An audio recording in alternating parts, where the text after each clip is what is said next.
Good morning, students. Welcome to another session of salt analysis.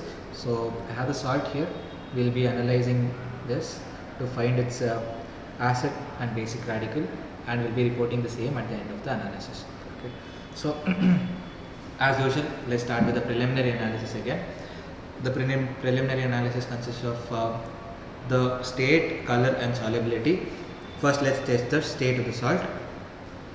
Okay, as you can see, the actually this salt feels like talcum powder to touch.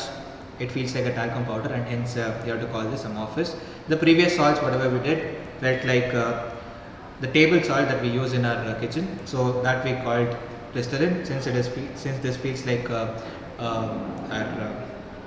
talcum powder, we have to call this amorphous. Okay, so the state of the salt is amorphous.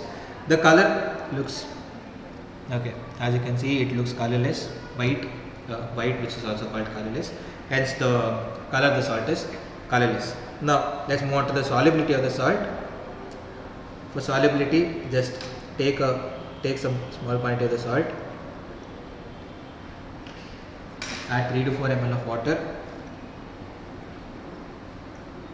As you can see, the salt is insoluble in water, cold water. Let's try to heat this.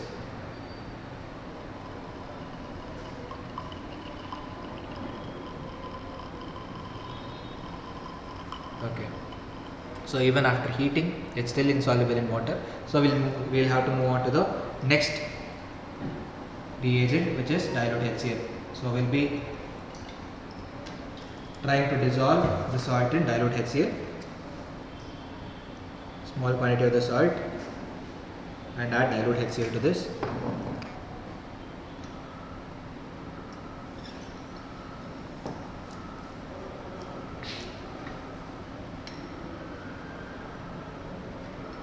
Okay, as you can see, the salt is completely soluble in dilute HCl, cold dilute HCl, and hence I've already written that the salt is amorphous in state, it is colorless, and it is not soluble in hot or cold water, and it is soluble in dilute HCl. Therefore, I've put a tick here. Okay, so now let's move on to the analysis of acid radicals, which is the second part of the experiment. Okay, so let's start from first group acid radicals. As I've already mentioned, the reagent for first group acid radical is dilute HCl. What we do is we take salt and add dilute HCl, and we have to see if we get brisk effervescence. Okay, so I'm adding salt. To this we'll add dilute HCl. As you can see, we are getting brisk effervescence. What you have to do is we have to pass this gas into another test tube. Alright, I'll perform this experiment again. But as soon as you see brisk effervescence, we have to pass this gas into another test tube, and we have to add lime water to it. Okay, so I'll just demonstrate that again. Okay, so keep the second test tube ready. I've added some salt. This is my second test tube. I'll use it to cover this first test tube, so that the gas will pass into this test tube, empty test tube. Okay, so I've added dilute HCl. As soon as adding dilute HCl, I'm passing this gas into another test tube. Alright, this is the empty test tube. Make sure it is like this, completely locked.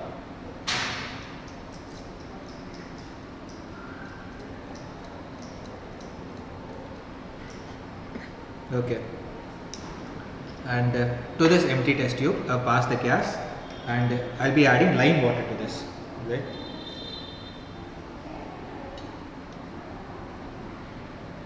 Soon after adding lime water, if it turns milky, then it indicates the presence of CO3 2- or carbonate. As you can see, the lime water has turned milky, which indicates the presence of carbonate. Okay, so in order to confirm carbonate, we'll be performing the confirmatory test, which is very simple, very similar to this, but instead of adding dilute HCl to the salt, we'll be adding water. Okay, so let's take salt.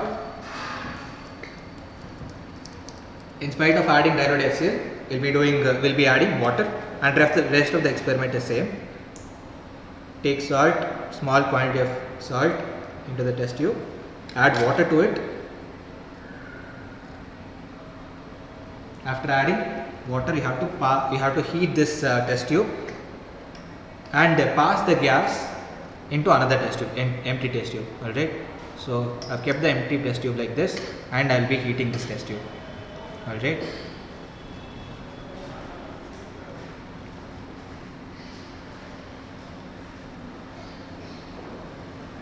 Okay. Now I've heated it enough. To this empty test tube now we'll be adding lime water. Okay.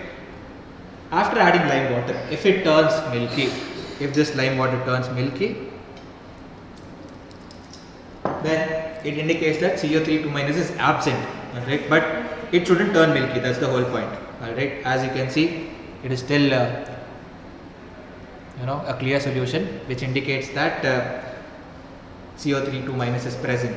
Okay, it shouldn't turn milky. Just see to it that it doesn't turn milky. If it doesn't turn milky, then carbonate ion is present and confirmed. Okay, so that's what I've written on the board already. I've actually written it already. So this is what we did. We added salt, and to the salt we added dilute HCl. We saw that we got brisk effervescence, and it liberated colorless, odorless gas, which turned lime water milky. Right. After that, we thought that it was carbonate. To prove that it was carbonate, we did confirmatory test. This is what we did.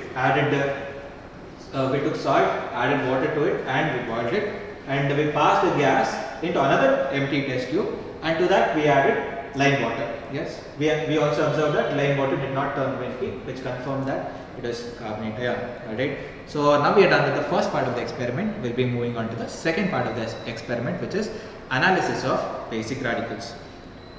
So first what we have to do is we have to prepare the original solution as always. Start with the preparation of OS, original solution.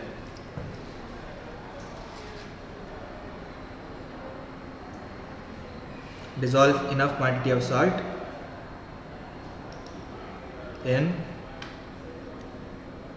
hydrochloric acid in your solvent. Since my solvent is hydrochloric acid, I am dissolving the solvent in HCl. Okay.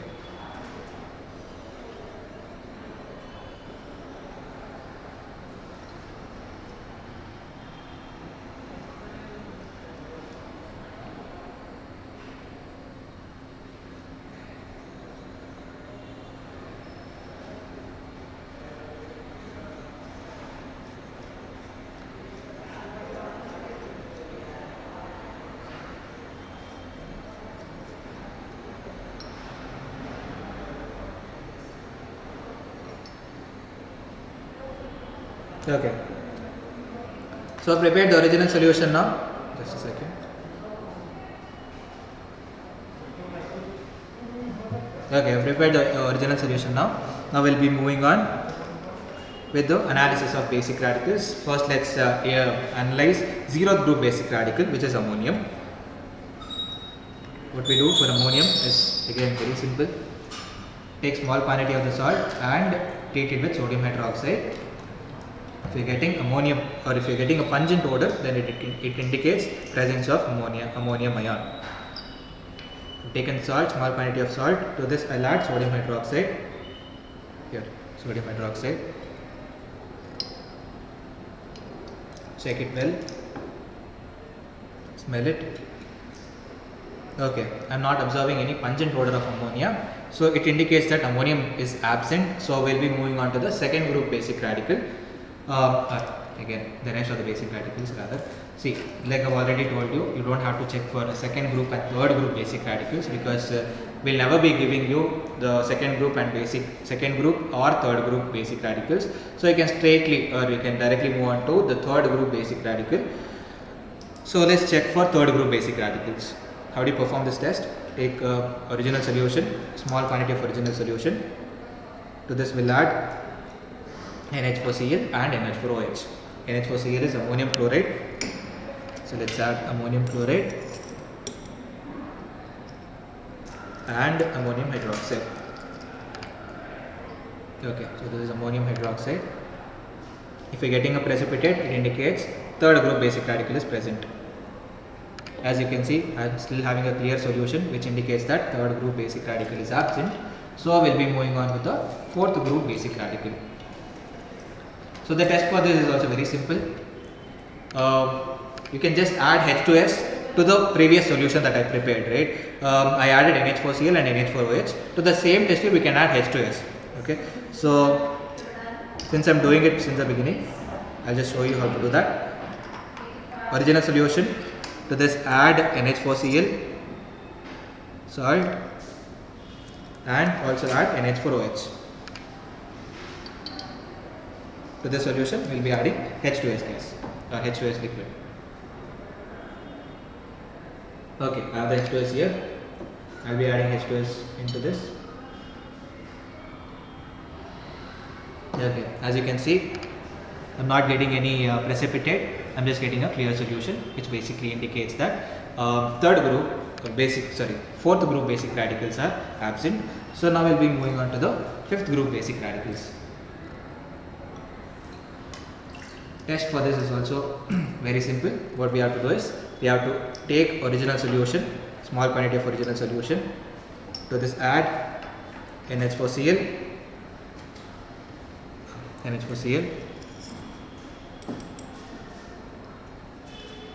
ammonium chloride, ammonium hydroxide, ammonium hydroxide and ammonium carbonate. Okay, ammonium hydroxide and ammonium carbonate. Ammonium carbonate. See, I'm getting a white precipitate, which basically indicates that fifth group basic radicals are present. But the problem is, in fifth group we actually have three basic radicals. You have barium, calcium and strontium. Alright. While performing the experiment, you have to test for barium first, and then you have to move on to strontium, and then you have to move on to calcium. Alright. So you have to perform, you have to move systematically, and hence the name systematic semi-micro qualitative analysis. You have to start from barium, move on to strontium, and then finally you have to check for calcium. Okay, you have to go systematically. So let's start from barium. Right. So this is the test for barium. I've already actually written the test for barium. What we do is we take the original solution and we add potassium chromate to it. Okay. So I already have the original solution here. To this I'll add potassium chromate. So here it is, the potassium chromate. We'll be adding potassium chromate to this original solution. As you can see, I'm not getting any precipitate. This is not a precipitate, this is just a yellow solution. Alright. Since there is no precipitate, it indicates that barium is absent. If I'm getting a precipitate, then it indicates barium is present. Since I'm not getting any precipitate, it basically indicates that barium is absent. So we'll move on to strontium. Alright. So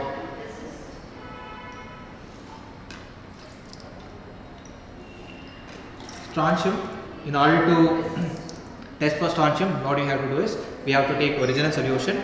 To original solution, we will be adding ammonium sulfate solution.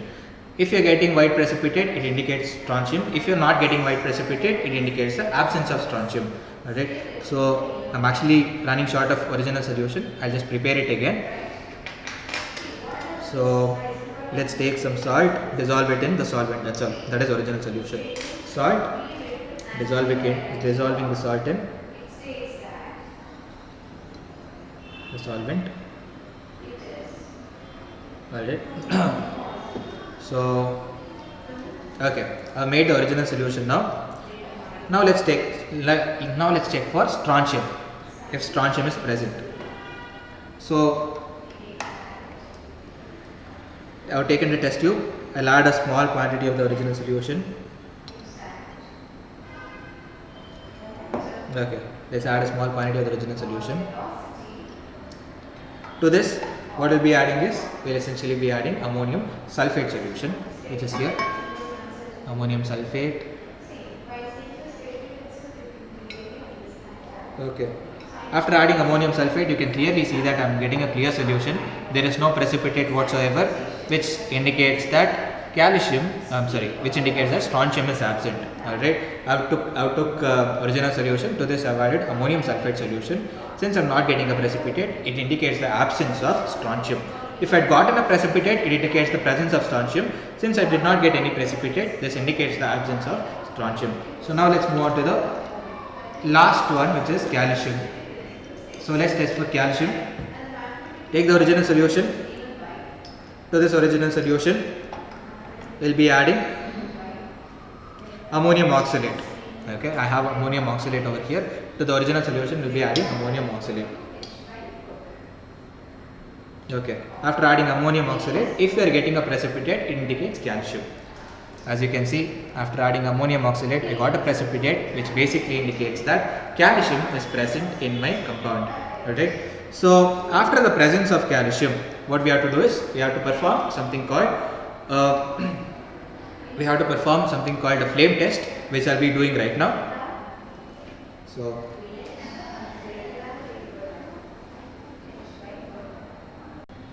okay guys, now we'll be performing the flame test.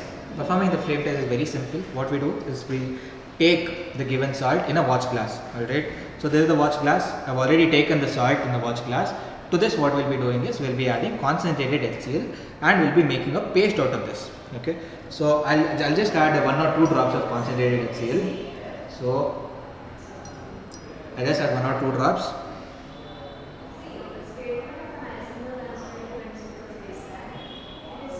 Okay, so as you've seen, I've just added 1 drop. I'll just add 1 more drop.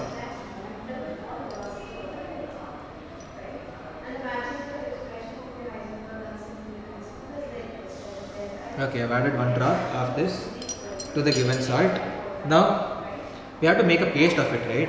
So let's just mix this salt thoroughly. Okay, so I've mixed this salt thoroughly and I've made a paste out of it. To this paste will be imparted to the flame. Okay, I'll show this paste to the flame. If it imparts a brick red color, that indicates calcium 2 plus is present and it is confirmed. Alright, so I've taken the paste in this stick. I'll show it to the flame. As you can see, it is giving me a really beautiful brick red color, which basically indicates that calcium 2 plus is present and it is confirmed. Alright, I've already written that on the board. I'll just quickly tell you how to represent it again. So we have started from here, analysis of basic radical. I've already told you this, so I'll start from here. I've prepared the original solution by dissolving salt in dilute HCl. I did not add water this time. Since my solvent is dilute HCl, I dissolved salt in dilute HCl. After that, we moved on to the separation of basic radicals into different groups. We tested for 0 group basic radical, wherein we added salt and we treated it with sodium hydroxide. Since I did not get any pungent odor of ammonia, 0 group basic radical, the 0 group basic radical, ammonium is absent. We did not do the first and second group basic radical, but still you have to write it on your answer sheet. After that, we did the 3rd group basic radical, wherein we took original solution, treated it with ammonium chloride and ammonium hydroxide, did not observe any precipitate, which indicates 3rd group basic radical is absent.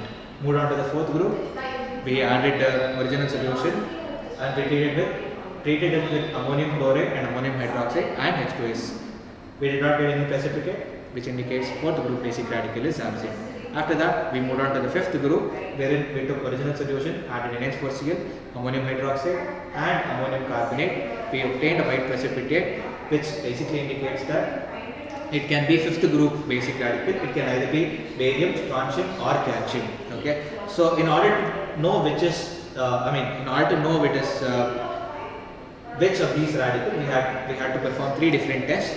The first test is test for barium. I told you we have to move systematically. So we started from barium. Test for barium. Original solution was treated with potassium chromate solution. I did not get any precipitate, which indicates the absence of barium. Secondly, we moved on to strontium. Original solution was treated with ammonium sulfate. I did not get any precipitate, which shows the absence of strontium. Finally, we treated original solution with ammonium oxalate. We got a white precipitate, which indicates the presence of calcium.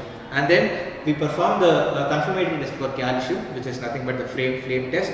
What did we do there? We took the salt in a watch glass. We made a paste of it by adding concentrated HCl, and we showed it to the flame. We noticed a brick red color, which was imparted to the flame, which confirmed that it was calcium 2 plus ion. So finally, coming to the report, the acid radical is carbonate, CO3 2 minus. carbonate, which is present in the first group. The basic radical is calcium, which is present in the fifth group. Finally, the given salt is calcium carbonate. First by the basic radical, followed by the acid radical. Hence, the given salt is calcium carbonate. Alright. So this is how you represent salt analysis in your answer sheets. Just remember that your representation carries all the marks and not your experiment. Even though you're performing the experiment really well, you have to make sure that you have to make sure that you represent your experiment on your answer sheets really well. Okay, so that's it about the salt. I'll see you guys in the next video while analyzing the next salt. Okay, take care.